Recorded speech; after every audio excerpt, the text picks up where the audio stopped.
بسم اللہ الرحمن الرحیم۔ السلام علیکم ورحمۃ اللہ وبرکاتہ۔ مختلف علماء اکرام کے دروس کو سننے کے لیے ہمارے یوٹیوب چینل الاحسان میڈیا سینٹر کو سبسکرائب کریں اور گھنٹی کے نشان پر کلک کریں تاکہ نئے دروس کے متعلق آپ کو بروقت اطلاع ہو سکے۔ الحمدللہ الکریم الرزاق والصلاة والسلام على من بعث لإتمام مكارم الأخلاق وعلى آله وصحبه أجمعين اما بعد۔ اللہ رب العزت کا ارشاد گرامی ہے، یا ایھا الذین آمنوا اطیعوا اللہ واطیعوا الرسول ولا تبطلوا اعمالکم۔ اے لوگو جو ایمان لائے ہو، اللہ اور اس کے رسول کی اطاعت کرو اور اپنے اعمال کو برباد نہ کرو۔ سنت کی غیرت ہر انسان میں، ہر مسلمان میں ہونی چاہیے کہ جب سنت آ جائے، رسول اکرم صلی اللہ علیہ وسلم کا واضح فرمان آ جائے، تو انسان کو، مومن کو نہ دائیں دیکھنا چاہیے نہ بائیں دیکھنا چاہیے، بلکہ اگر سنت رسول کے مقابلے میں پوری انسانیت، پوری دنیا سنت رسول کے مقابلے میں کھڑی ہو جائے تو پوری دنیا کو ٹھکرا دے اور سنت رسول کو مضبوطی سے تھامے۔ یہی ہمارے اسلاف کا وتیرہ تھا، یہی ہمارے اسلاف کا طریقہ تھا۔ جب بھی ان کے سامنے سنت کی بات آتی تھی، پوری دنیا کو چھوڑ کر سنت رسول کو مضبوطی سے تھاما کرتے تھے۔ صحیح مسلم کے اندر حدیث ہے، عبداللہ بن عمر رضی اللہ تعالیٰ عنہ کے حوالے سے روایت آتی ہے، انہوں نے اپنے بیٹے کو اور دیگر لوگوں کو حدیث سنائی، فرمان نبی سنایا، لا تمنعوا اماء اللہ مساجدہ، کہ اللہ کی بندیوں کو جب وہ تم سے مسجد میں جانے کی اجازت طلب کریں ان کو روکا نہ کرو۔ اب اختلاف جو ہے اپنے ہی گھر سے ہوتا ہے، اپنا ہی بیٹا، اپنا ہی خون، اپنا لخت جگر سنت رسول کے خلاف جانے کے لیے کیا ٹھان لیتا ہے اور کیا کہتا ہے، واللہ لنمنعہن، اللہ کی قسم ہم روکیں گے، ہم نہیں جانے دیں گے۔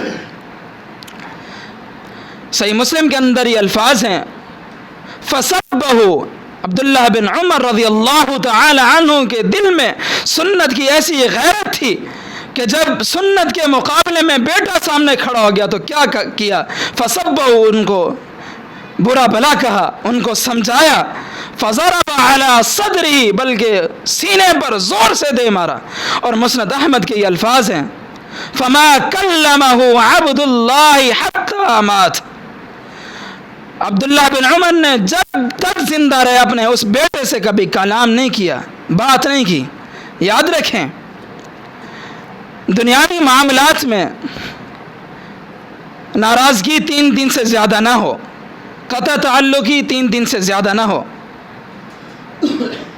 لیکن اگر بات ہو سنت کی، غیرت کی، جب اللہ کے دین اور رسول اکرم صلی اللہ علیہ وسلم کی شریعت کے سامنے کوئی انسان آ کے کھڑا ہو جائے تو آپ اس سے پوری زندگی بھی کلام نہ کریں، تب بھی آپ اللہ کے ہاں مجرم نہیں ہیں۔ یہی تو عبداللہ بن عمر رضی اللہ تعالیٰ عنہ نے اپنے بیٹے سے کیا، فما کلمہ عبداللہ حتی مات۔ عبداللہ بن عمر رضی اللہ تعالیٰ عنہ کے حوالے سے ایک اور قصہ سنیے، سنن ابن ماجہ میں یہ روایت موجود ہے، یہ واقعہ موجود ہے۔ عبداللہ بن عمر رضی اللہ تعالیٰ عنہ اپنی آخری زندگی میں نابینا ہو جاتے ہیں۔ امام مجاہد رحمہ اللہ، جو بہت بڑے تابعی ہیں اور قرآن کے بہت بڑے مفسر ہیں، ہاتھ میں پکڑ کر عبداللہ بن عمر رضی اللہ تعالیٰ عنہ کو مسجد میں لے جاتے ہیں۔ مسجد میں جاتے ہیں، مؤذن اذان دیتا ہے، اذان دینے کے بعد ان الفاظ کی زیادتی کرتا ہے، الصلاۃ الصلاۃ۔ عبداللہ بن عمر رضی اللہ تعالی عنہ کی زندگی میں یہ دیکھیں سنت کی غیرت کی کیا اہمیت ہوا کرتی تھی۔ امام مجاہد رحمۃ اللہ علیہ کو کہتے ہیں، اخرج بنا من عندی هذا المبتدی، اے مجاہد، اے میرے شاگرد، اے میرے پیارے بیٹے، ہمیں اس مسجد سے، اس مبتدی شخص سے دور لے چلو۔ وَلَمْ يُصَلِّ فِيهِ، اور اس مسجد میں عبداللہ بن عمر رضی اللہ تعالی عنہ نے نماز پڑھنا گوارا نہیں کیا۔ آج کل ہم تو ان لوگوں کے پیچھے نماز پڑھ رہے ہیں جو قبروں کے پجاری ہیں، ان کے پیچھے نمازیں پڑھ رہے ہیں، جو دین کے سامنے، شریعت کے سامنے اپنی باتوں کو رکھتے ہیں، اپنے اماموں کی باتیں رکھتے ہیں، دین کے مقابلے میں اپنے خطیبوں کی، اپنے اماموں کی، اپنے ولیوں کی باتیں رکھتے ہیں۔ تو عبداللہ بن عمر رضی اللہ تعالی عنہ کے حوالے سے، یہ تو ایک صحابی کے حوالے سے آپ کو بتا رہا ہوں کہ ان کے دل میں سنت کی کیا غیرت تھی۔ تیسرا واقعہ سنیے اس حوالے سے۔ عبداللہ بن عمر رضی اللہ تعالی عنہ ایک مجلس میں بیٹھے ہیں، سنن ترمذی میں یہ حدیث موجود ہے۔ ایک شخص کو، سامنے والے شخص کو چھینک آتی ہے اور وہ کیا کہتا ہے؟ الحمدللہ والسلام علی رسول اللہ۔ سنت طریقہ کیا ہے؟ رسول اکرم صلی اللہ علیہ وسلم نے ہمیں کیا طریقہ بتایا اس حوالے سے کہ جب کسی کو چھینک آئے تو کہے الحمدللہ۔ سامنے والا شخص جو سنتا ہے، جس شخص کے سامنے کسی کو چھینک آتی ہے، وہ کہے یرحمک اللہ۔ اس کے جواب میں جس کو چھینک آتی ہے وہ کہے یہدیکم اللہ ویصلح بالکم۔ یہ سنت طریقہ ہے۔ اس شخص نے جب اس کو چھینک آئی ان الفاظ کی زیادتی کر دی، والسلام علی رسول اللہ۔ ان الفاظ میں کوئی غلطی نہیں ہے، بہترین الفاظ ہیں۔ خود اللہ رب العزت کہتا ہے یا ایھا الذین آمنوا صلوا علیہ وسلموا تسلیما۔ میرے نبی صلی اللہ علیہ وسلم پر سلام بھیجو، ان پر سلامتی کی، ان کی دعائیں کرو۔ تو ان الفاظ میں کوئی وہ نہیں ہے، لیکن پھر بھی عبداللہ بن عمر رضی اللہ تعالی عنہ کی سنت کی غیرت دیکھیں، کیا کہتے ہیں؟ میرے بھائی، وَأَنَا أَقُولُ وَالسَّلَامُ عَلَى رَسُولِ اللَّهِ، میں بھی کہتا ہوں کہ سلام ہو محمد رسول اللہ صلی اللہ علیہ وسلم کی ذات پر۔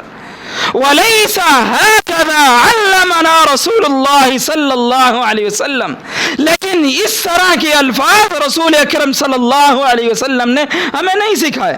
اتنی سی بات ہے۔ آج اسی بات پر لوگ غصہ کرتے ہیں ہم جب کہتے ہیں کہ آپ بھائی اس طرح جو کر رہے ہیں یہ رسول اکرم صلی اللہ علیہ وسلم نے نہیں سکھا۔ وَلَيْسَ هَكَذَا عَلَّمَنَا رسول اللہ صلی اللہ علیہ وسلم، آپ قبروں کو پختہ کر رہے ہیں، رسول اکرم صلی اللہ علیہ وسلم نے ہمیں تعلیم نہیں دی۔ وَلَيْسَ هَكَذَا عَلَّمَنَا رسول اللہ صلی اللہ علیہ وسلم۔ نماز جنازہ کے بعد آپ کھڑے ہو کر اجتماعی دعا کرتے ہیں، قبرستان جانے سے پہلے وہ جنازہ، ہمارے جنازے آج کیسے جنازے ہیں؟ رسول اکرم صلی اللہ علیہ وسلم کے دور میں جنازے کیسے ہوا کرتے تھے؟ صحابی رسول، حدیث میں آتا ہے، صحابی رسول فرماتے ہیں رسول اکرم صلی اللہ علیہ وسلم جب نماز جنازہ پڑھایا کرتے تھے تو اتنی لمبی دعائیں کیا کرتے تھے، مغفرت کی ایسی دعائیں کیا کرتے تھے اس میت کے لیے کہ میرے دل میں یہ خواہش ظاہر ہوئی کہ کاش کہ یہ جنازہ ہمارے نماز جنازہ تو 2 منٹ کے ہوں، لیکن جنازے کے فوراً بعد ہم سنت رسول کے مد مقابلے میں ایسی بدعت کو ایجاد کرنے کے لیے ایسا عمل کریں جو سنت رسول سے ثابت نہیں۔ اسی لیے ہم کہتے ہیں وَلَيْسَ هَكَذَا عَلَّمَنَا رسول اللہ صلی اللہ علیہ وسلم۔ تو اسی لیے ہر انسان کے دل میں سنت کی غیرت ہمیشہ ہونی چاہیے۔ دعا ہے اللہ رب العزت سے اس حوالے سے سب سے پہلے مجھے اور پھر ہم سب کو عمل کرنے کی توفیق عطا فرمائے۔ وآخر دعوانا الحمدللہ رب العالمین۔